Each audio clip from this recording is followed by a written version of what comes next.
पुण्यातल्या कसबा पेठेत एका 16 वर्षांच्या मुलाला जिवंत जाळल्याची धक्कादायक घटना उघडकीस आली आहे। काल दुपारी 3:30च्या सुमारास किरकोळ कारणावरून 6 ते 7 जणांच्या टोळक्यानं मुलाला दारू पाजून पेटवून दिलं।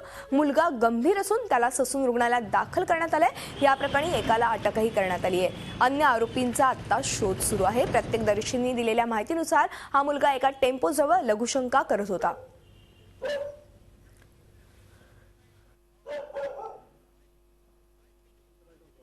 म्हणजे आवाज झाला ना तेव्हा आम्ही बाहेर आलो।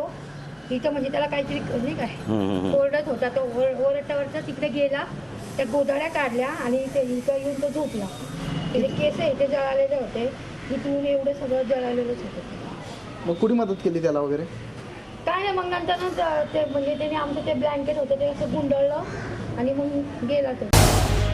झी 24 तास रहा एक पाऊल पुढे।